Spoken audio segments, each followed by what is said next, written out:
was maybe the last few years of what some people call the golden era of UX, or the UX gold rush as well, success in UX. In such an environment, it's no surprise that just about anyone can entitle themselves as UX. A background in graphic design alone doesn't really set you up to understand psychology, understand the larger systems that are at when you're working to design digital products. Sure, you can make things look great, but if you don't get why people act the way they do, you're missing the mark, basically. Hi, Yilmaz. Thank you so much for coming to our podcast and really excited to have you here. We know each other for quite some time, but I wanted to bring you the episode because you deal with multiple projects in your career. So today's episode is because it's our first episode, our first season.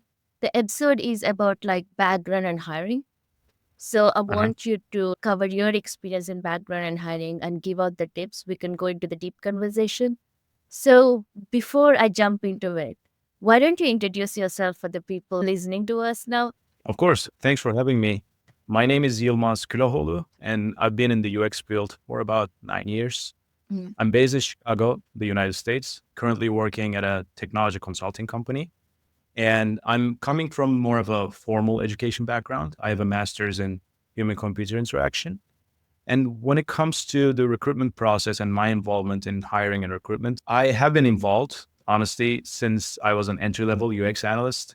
Mm. And when I moved on to more of a lead role, managerial role, I started managing the end to end recruitment process. Mm. And I was basically leading, revamping the UX recruitment process at my company.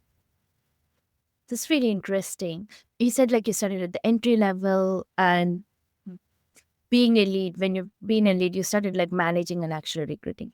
So in that gap, I'm assuming you were on the applicant side, right? And now you are in like on the hiring manager side. I Uh-huh. just want to understand when you started and up to now, is the UX changed the requirements? I know like the tools that changed, but did the expectations change even for the entry role to the lead role and everything? Can you see how the evolution of this role? Yeah, a lot has changed in the UX field. When I started in 2015, 2016, it was maybe the last few years of what some people call the golden era of UX, or the UX gold rush as well. Oh. So back then, the user-centered process was still the norm, which unfortunately we can't say the same right now. Yeah. But back then, the companies were seeing the real return on investments from good UX work. Our field was gaining serious traction, and it just felt like a great time to be in UX. But just like with everything else in our system, the short-termism started creeping in. People started looking for ways to cut corners, and it really affected the field as a whole. And when I say cutting corners, I don't just mean skipping parts of the UCD process. What I'm talking about is going straight to wireframes without doing any of the upfront work, basically just focusing on the output. And it was happening on this kind of mentality of cutting corners was happening on multiple fronts. One of them was training. People were just jumping into UX roles without fully understanding the discipline. And they were just looking for a quick career switch and a shortcut to climb the ladder, basically. Recruitment started cutting corners as well. Companies started hiring people who weren't really equipped for the role of UX just to fill positions faster because there was a need. Mm. And then after the COVID, there was a hiring boom. Now we're talking about a shrinking economy. And now we're also talking about the anticipation of AI changing the job markets. Mm. So fast forward to today, it's fair to say UX as a field isn't in a great spot as we've got layoffs happening. It just feels like there's been a shift in the field as a whole. And honestly, a lot of this is leadership failure because you've got leaders who have minimal experience in actually doing the UX work. Most of them, unfortunately, come from visual design backgrounds. A lot of them are ex art directors, creative directors, and they bring a different mentality. And that mentality is focusing on aesthetics, branding, and creating visually compelling work, which is great. But what I'm trying to say is UX requires a different understanding, that different understanding of human behavior, cognitive psychology, ergonomics, anthropology, and so on. So that different mentality we're talking about is the subjective visual design mentality, because visual design can be subjective, can be based on taste, can be based on style, whereas UX has to be objective. It has to be based on research and based on data. So to sum up, when you have leadership who doesn't get that objective nature of UX, it's a recipe for disaster. And you get bad decisions made. You get the bad process, seeing bad process becoming the norm. And that's just where we are today, unfortunately. Yeah, as you mentioned, like it seems like in some companies it would be great to have a leader at least with the art background. It's unfortunate most of the companies would be reporting to the product management team, where again it comes back to UI, research would be cut down, and now it's more like output based.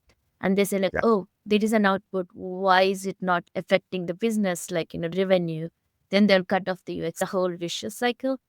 So I want to Yes. ask, like, you mentioned few interesting points. You had a lot covered in the first section. So I want to like slowly take one thread at a time, untangle one thread at a time.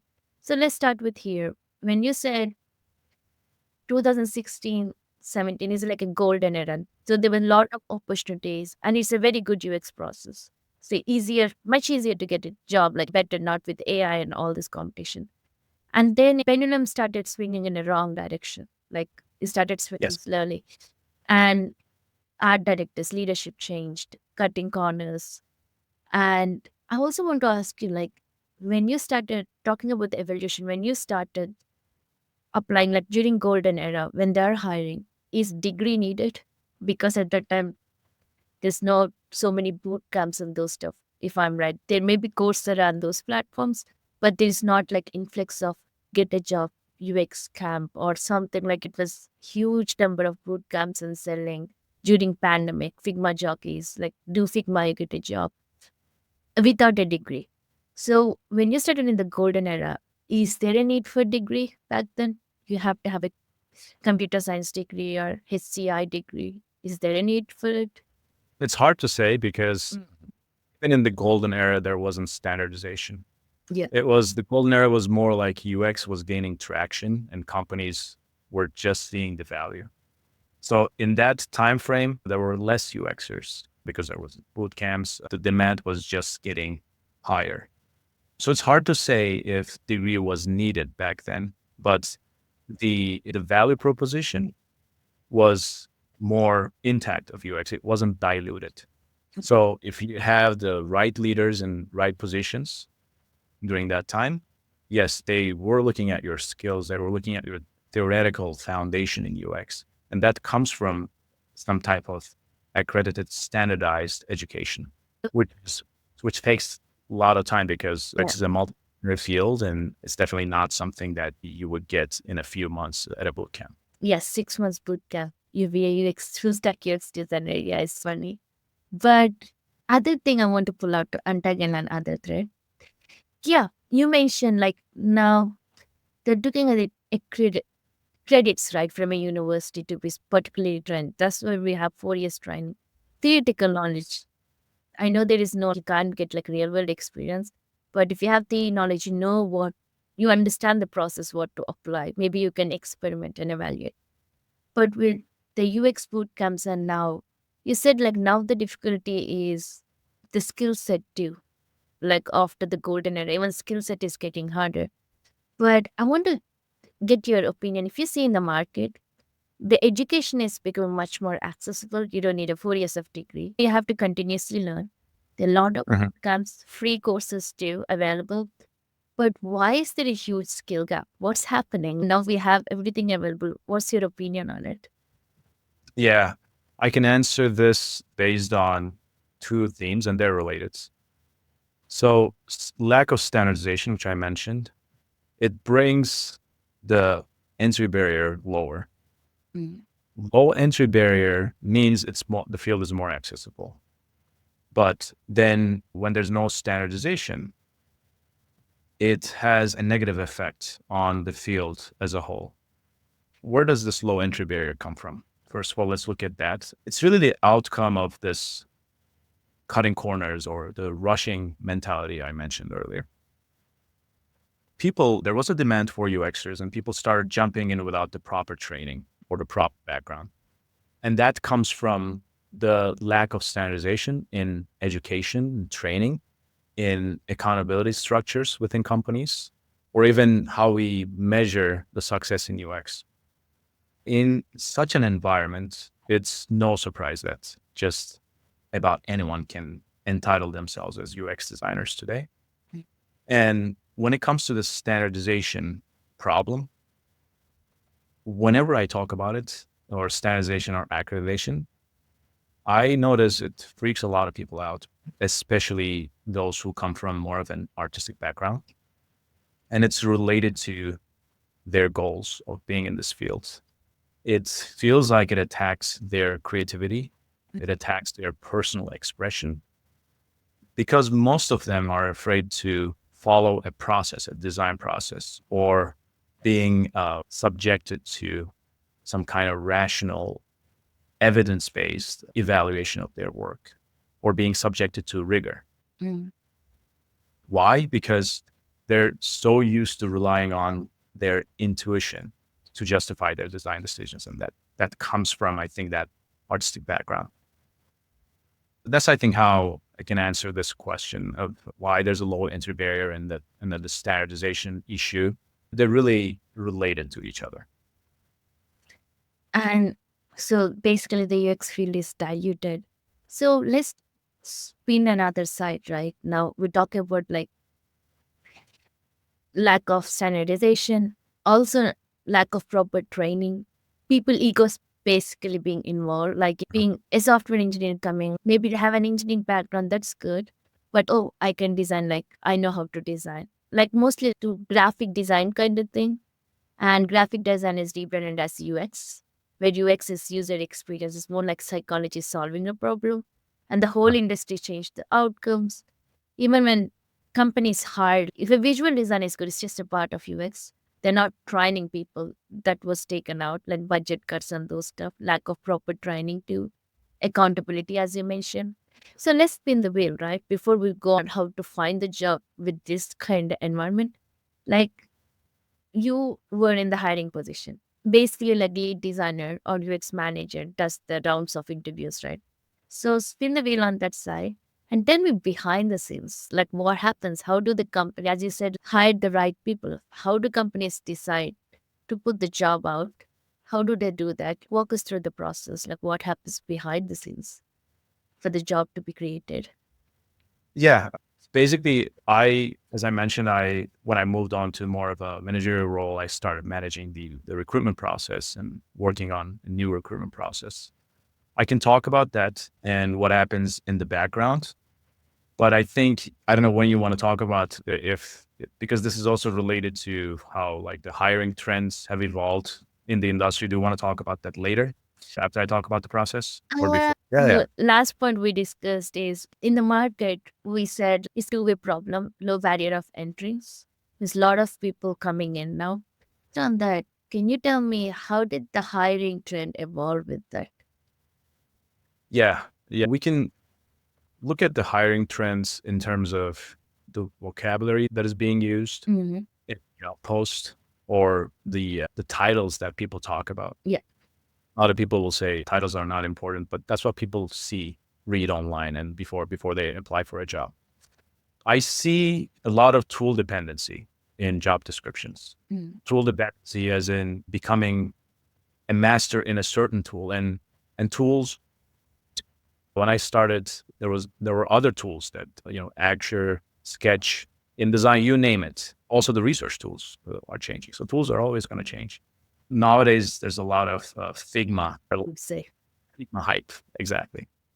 That's one thing. And I think that comes with this other term, UI/UX, Mm. which is very misleading. And then the other thing for senior roles, I see a lot of player coach roles that are on the rise. Expand Yeah. on player coach. What is that? So the rise of player coach role is something that really came out of the shrinking job market Okay. because there are so many layoffs. So companies are expecting to do more with less people. They're expecting senior people, especially, to do the job of two people, Yeah. leading the team and doing the hands-on work. And look, on paper, it might sound efficient, but unfortunately, it creates a capacity problem.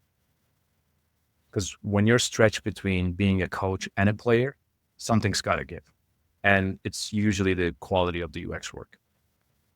And I I accept that it's the new reality and will take these roles because they have to when they're out of jobs, especially in the places like the US where your health insurance is tied to your job. Yeah.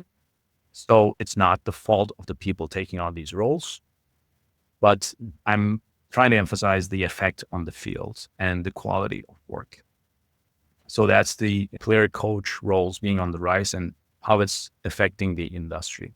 When it comes to UI UX, when I first started my career, I remember seeing many companies where visual design and UX were two completely separate roles. Mm. I've seen this set up in many companies. You had visual designers focusing on the surface layer, the look and feel, and UX is making sure the user experience actually worked, like the flow, the information architecture, the user research, all the preliminary and the behind the scenes stuff. Mm. But not long after, I started noticing that a lot of these graphic designers thinking that, hey, I've got a good eye for design and I want to express my creativity and I want to make more money. Why can't I do UX? At that time and now too, graphic design jobs weren't really paying well, right? And UX was booming. It was in high demand. It was lucrative. So naturally, a lot of these graphic designers wanted to leave the graphic design field and basically jump ship.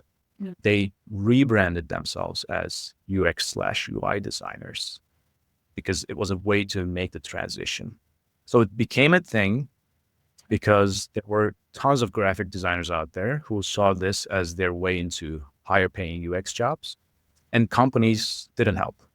They didn't always understand what UX really means, and they thought, if it looks good, that's enough. Let's hire them. They do some pretty designs, let's hire them. It happened also on the senior levels too. They start hiring, like I mentioned, art directors, creative directors for senior UX management roles. Mm. People who were really skilled on the visual side, but didn't necessarily understand the human computer interaction field. And as a result, you've got teams putting out more designs, making things look Pretty. slick, yeah, pretty, but with Not less. functional. Exactly. And that's how it all became about output and get the visuals out, make it pretty. It's became less about really understanding and improving the user experience. So in the end, we have this UI/UX aesthetics first mentality on not just entry levels, but on all levels, both entry and senior.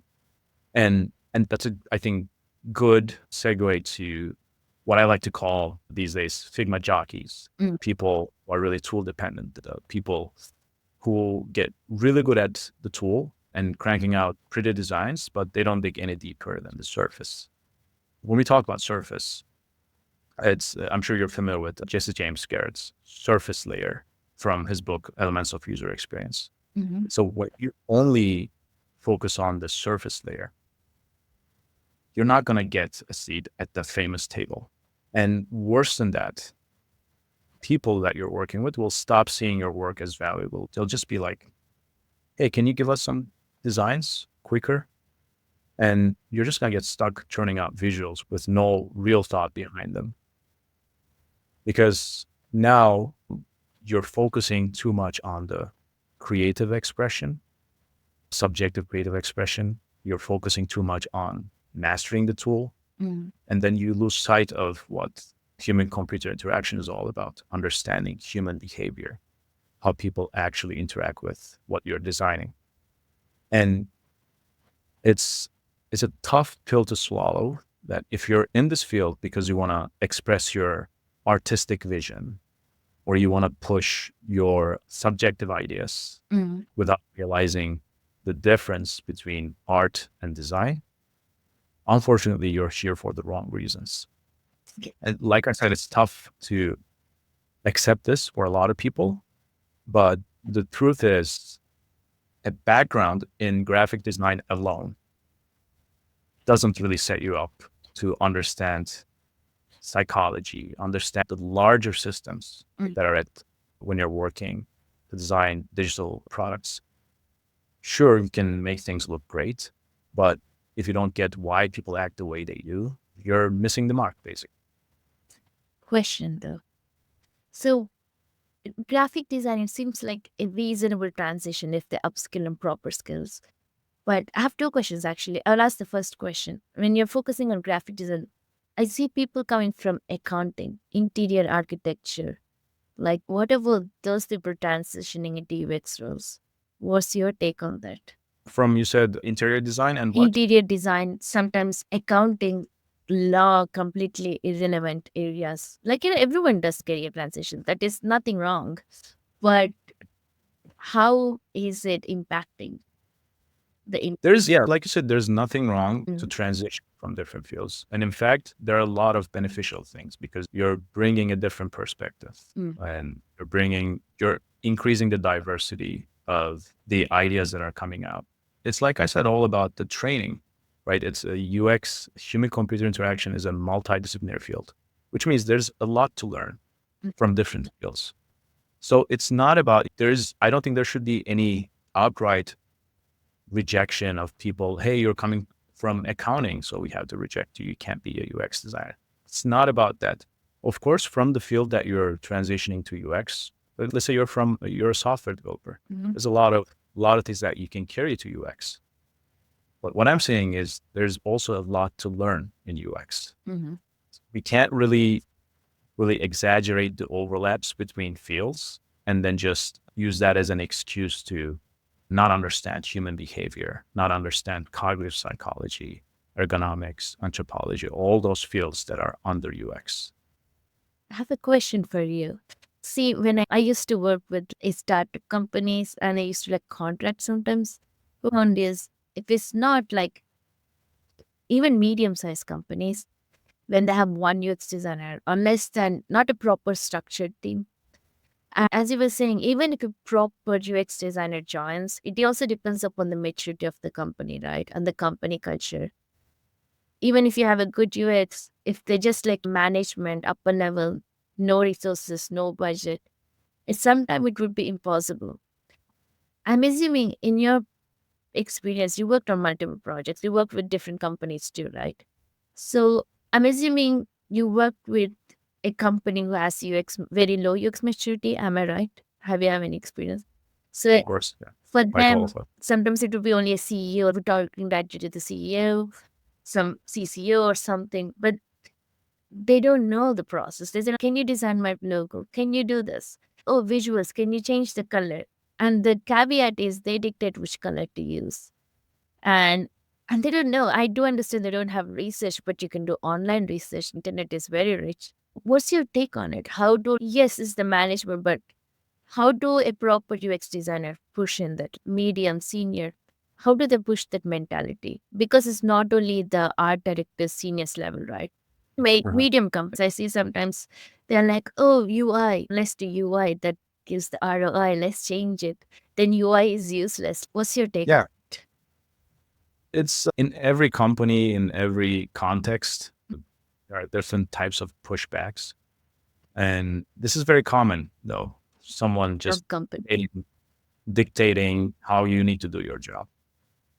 So I think the answer is simple, right? Are we treating this as a discipline? If we're treating this as a separate discipline, let's think about an example, an analogy. You're flying in an airplane. You just go to the cockpit and tell the pilots what to do with no experience, with no background in flying. flying a plane.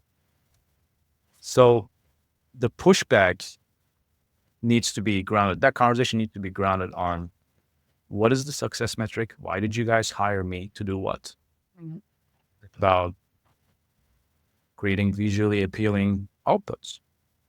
Now we're talking about a completely different success metric. Or is it actually about improving the user experience, which would move business metrics? Mm. And that's a totally different discussion. Does it always move business metrics? It's about how we can go into our kind of system and companies, how the companies are run, the incentive structures, all of that. But I think this conversation that is happening, the pushbacks or how people are trying to teach UXers how to do UX, even though they have no background in, there are multiple aspects of that conversation. The main thing, I think it all comes down to the respect and acceptance that this is a different discipline. This is not just a skill that everyone can pick up with their intuition. I think that's what it all comes down to. And there's always some frustrating answers to that question Yeah. when you go into that conversation, unfortunately. So it's all about, if I summarize in one line, takeaway is sometimes you need to take a responsibility of educating the other person. What's the boundary? Like, why you're doing that? And also, like, setting the expectations clear. What are you expecting from it? What do you want? Setting the goals and expectations clearly. And then educating how much they can be involved, like, where's the boundary? Okay, let's like shift the gear and let's come back to hiring behind the scenes. What happens behind the scenes in the company? How is the job created? How do you decide who to hire? And all this. Sure. Yeah. We talked about how the roles have evolved recently. And I think in our current, since early 2022, Mm. we've seen a significant drop in job listings, especially for UX research positions. And there are a lot of reasons why UXR roles are decreasing, but I'll just stay on topic for now. One thing that's definitely changed is how important portfolios have become over the years, because there's been a real shift toward focusing on output and visuals because of all the reasons that I mentioned. And even though visuals have taken the spotlight recently, it's crucial to show the impact of your work. So the recruitment process, the ones that I've been seeing, the impact of your work is still an important question. And this creates some kind of a dilemma because UXers are not always, especially in today's industry, they're not always the decision makers, but you're still expected to answer the question of, so what, when you're presenting your work. And employers want to know, what did your design actually achieve? Like, how did it help the business? But like I said, you're being judged on outcomes that aren't always completely in your control. So it's a difficult thing to consider when you're applying for jobs. The recruitment process that I've worked on in my current role, it's basically grounded on the principle that a team functions as a social system.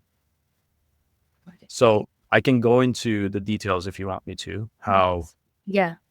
looking at this team as a social system and how the process came out of that thinking. I'm saying social system because when you look at a team, it's more than just a collection of individuals. There's a lot of emergent behaviors that are coming out of the collection of those individuals. And a team would have its own dynamic, its own way of working. And we need to make sure that whoever joins can integrate into that system and add value in the right way. Think of it like keeping the whole system running smoothly, not just plugging in one part. Mm-hmm. So how do we do that when we treat the team, when you think of the team as the social system? The process that I've worked on was starting with the values, understanding the values of the team, because these values are directly tied to our everyday actions. What we value influences how we act, how we make decisions, or how we interact with each other. So in our process, we first came together in a workshop where each of us define our personal values, and then we look for commonalities to see what holds the team together. And this is key because this is about the organization of a system, right? Which is how parts of the system relate to each other and work together. So these values, when you figure them out, these values, they define how the team members interact. It's not just about the titles, the individual roles, or the physical setup. 2 people work there, 5 people is going to be in this group. It's not about that. It's about how everyone operates together based on these shared values. So this is the shared foundation that keeps everything, the actions, aligned. So after we figured out those common values, we talked about, again, these are happening in workshop settings, internal team workshop settings. We talked about our bright spots, meaning what the team is currently doing well. And we talk about examples of what the team is doing well.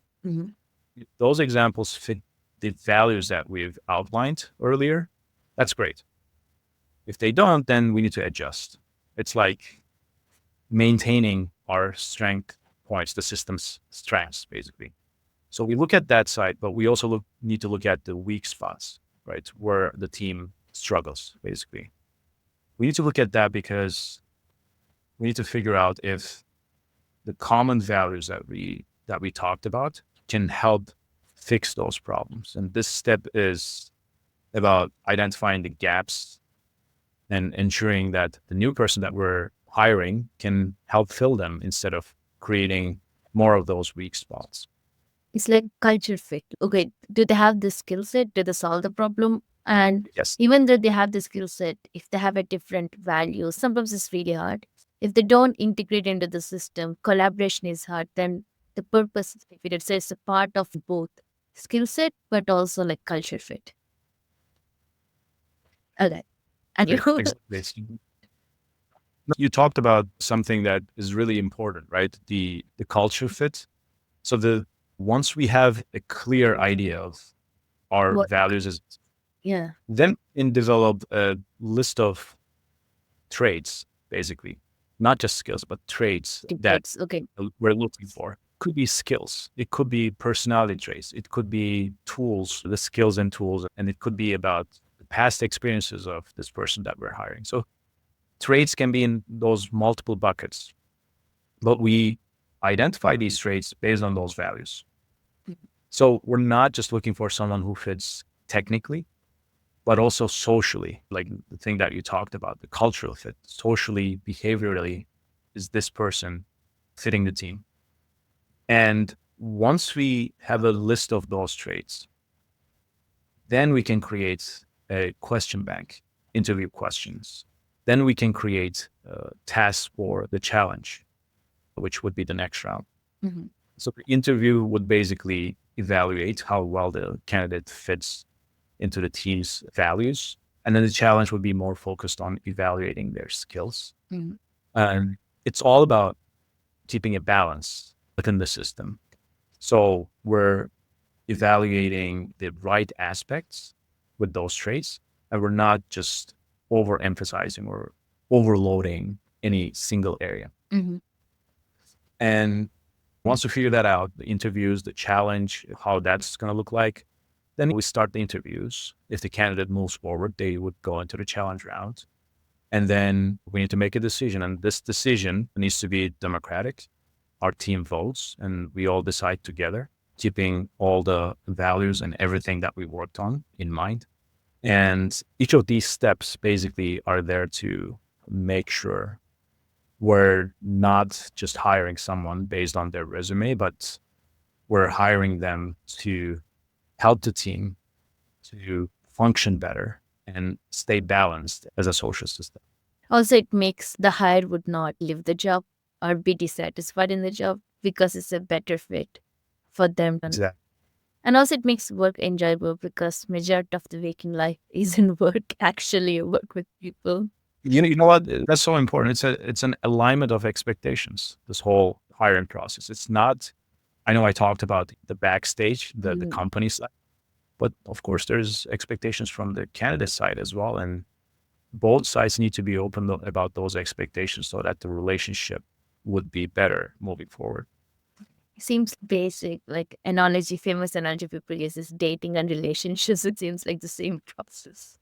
A lot of parallels for sure. And now let's flip into, before I flip into the candidate side, you mentioned like, first thing from my understanding, you do your own research. It seems like Yes is a good company because most companies don't do that. But it seems like a good company. But then first round is screening, I would call. Those are all screening rounds, interviews and all those stuff. Design challenge is only the part that is technical round, right? Actually evaluating. Is it true? Because when we say like I can prototype, but what's the level of prototyping? What's the mastery level? So that's what you're testing. So tell me about like before we move to the candidate side, design challenge, take a home challenge, whiteboard, live app critic, so many things, right? How do you decide which design challenge to give to a candidate and yeah, expand on it? And what's your take on in general on design challenges? The challenges, what we're looking for in the challenges Mhm. are based on those traits, the list of traits. And those traits could be different based on the level that we're looking for. Are we looking for an entry level? Are we looking for associate or a senior or a lead? Mm. So that list can change. And based on that list, the challenge can change. But when it comes to the format of those challenges, these days, I'm seeing a lot of companies using whiteboarding challenges or some kind of on the spot live design or research exercises Mhm. instead of take home assignments during the hiring process. So the industry is moving away from take home assignments. And there are good reasons for that. We used to have, honestly, take home tasks in our process, and we moved away from them for a couple of reasons. The take home assignments can definitely let someone showcase many of their skills. Yeah. But there is a big concern about asking people to do unpaid work. Yeah. And some of these assignments can be a huge time commitment, especially for candidates who are already working, who already have other responsibilities. So the majority of the time, it's a lot to ask, and it doesn't always feel fair. What we need is a more balanced approach and more balanced options. Something that respects the candidate's time, but something that still lets companies see what the candidate can do. Again, there are both sides of this. So the main thing is just in the early phase of the recruitment process to set clear expectations and to give a reasonable time limit. Even if you decide to give a take-home task, it should be reasonable. So people should know at the beginning what they're getting into without that challenge taking over their lives and Yeah, taking so what's much. the expectation? Is it like, are you concentrated on UI skills? Like even evaluation, some people say, oh, design an app. Are you looking for UX? Are you looking for UI? It's again like for 2 day assignment. Have to be clear, as you said. Yeah, So yeah. now let's spin the coin to the candidate side. So that's all good, but not all the companies do that. There's multiple companies sending the job applications, recruitment is from the candidate side, it's much more complex, right? They don't even know what they're dealing with, to be honest, because there's so many pressures. It's not like finding a dream perfect alignment. Recently, what I heard from my research and talking to other people is people are even finding it hard to get an interview. So let's start from there. No matter resume, how much you tailor, you don't know how to get an interview, first of all. Any strategic tips you have? There could be a lot of reasons why someone is not able to get an interview, the first step. I think we can talk about a lot of different reasons in the current market. I would say the job market is oversaturated because of all the reasons that we talked about. All the people moving into UX, it's oversaturated. So there's a lot more competition than it was before. Mhm. My suggestion for job seekers is to be strategic in the way that you figure out your own unique value proposition Mm-hmm. as a and it sounds very buzzwordy. So let's open that term up. What do we mean by unique value proposition? It's basically the specific thing that you're bringing to the table. Once you figure that out, then you can focus your job search on positions and companies that need that specific thing, that specific value that you're bringing. The key thing about value proposition that my mentors in the past told me about, that you need to think about it as a proposition, Mm-hmm. which is a proposition is a way of communicating to someone else about a feature, about how you can solve their problems. Again, this is not about your personal philosophy on UX or anything in that matter. It's about what are you offering to these employers. Mm-hmm. Think about it. You go into the recruitment process, hiring process, you talk with multiple people from different disciplines. Let's say you're going to talk with a VP of UX. What's your value proposition to that VP of UX? Or the engineering lead, the technical lead? Your value proposition could be different, right? What about the team? Maybe you're a senior, you're applying for a senior position. And what about the team that you would be leading? What about that junior UX researcher that you'll be working with? What is the value proposition for them? So you gotta be able to articulate that clearly for different contexts and for different audiences. That's, I think, very important, because at the end of the day, it's not just about what you think is valuable. It's about how you think about, it's about how what you do provides value to others Mhm. in the way that they understand, in the way that they frame that value, which means you have to do some preliminary research to understand that company that you're applying to, which means that if you just click on apply on all job posts, Mhm. might not work every time. So it's like basically make what you're bringing to a table as a product, and like just marketing and ability to sell. Okay, what is their need, and close the business contract. This is what I'm going to do. This is the benefit I need. Also, you have your expectations, right? This is a work in return. So it's just like a business deal. Don't go as like an this begging mindset. Like, I need to get a job. I'm going to take whatever it comes. Go with the mindset of an I'm a consultant. I'm a business. Let's do business together. We're not a right fit. Let's move on. That's really great. So that's how we try to apply. And but the problem is in this job market, you don't have a luxury, right? Sometimes I deal with that. You have to be strategic in the way that, okay, how much time am I going to invest in this specific position? And what is the return on that investment? Mm. So you have to evaluate each of those job positions, each of those applications. You have to prioritize them.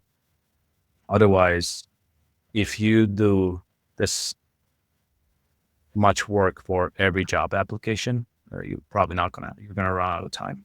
So you have to be very strategic and prioritize all those job positions that you're planning on applying Mm. in a way that, okay, what is the likelihood of the return on investment if I put this much effort in this job application? Because like you said, it's the reality that looking for a job is a full-time job. Oh yeah, 100%. And again, I would always say to people, like, there's a luck factor involved. Unfortunately, that's the truth too. There's a common advice like tailor your resume and all those stuff. You need to do the some basics, but now it takes more than the basics. Yeah. So we had a very lovely discussion so far. Do you want to add any key points or key takeaways for people based on all the discussion we discussed? For the audience specifically looking for a job, like I mentioned, talking about your value proposition to different audiences for different contexts is really key. Having a portfolio is still important in today's job market. Yes, there's been a real shift toward the outputs and visuals, unfortunately. But there's still the importance of the impact is still there. Mhm. I suggest job seekers to focus on these things, not ignore these things, these aspects of their portfolios. And like I said, articulating your value proposition. That would be my suggestion. The other key takeaway about all those things that we talked about, the how the UX field is being diluted, the lack of standardization, all of those things. I think as a field that I believe we need to take a step back and we need to reflect on why we allowed our field to get so diluted. Because I think some of the fault is on us. We need to ask ourselves, why can't we lift the profession up instead of making it seem like it's something anyone can do or anyone should do? We've got to ask ourselves some hard questions that some of our actions might have contributed to this image, to this state of things. Of course, there are a lot of external factors too, but I think the reflection would definitely help. The the thing with getting into UX fast is, here's the thing. If when you didn't have to work hard to earn your place in a space, in a discipline, chances are you're not going to fight to defend it, or you're not going to fight to improve it. And this is a giant problem. If you've put in the effort, if you've studied, practiced, earned your spot through different means, but I'm talking about that effort, that you didn't rush into it, you didn't skip the steps, then you're going to protect that space. You're going to want to protect that space. You're going to want to make it better and keep the standards high. So we need people in our field who care about the integrity of the field, who want to make the field better. So basically, we have to do something. Like every UX designer who is in the field have to start responsibility, stop the victim mentality, and have to do at least something. Like we don't know what the output, but try. It's been a very intense conversation, I would say. I really enjoyed it. There are a lot of takeaways. So thank you so much. Thank you for having me.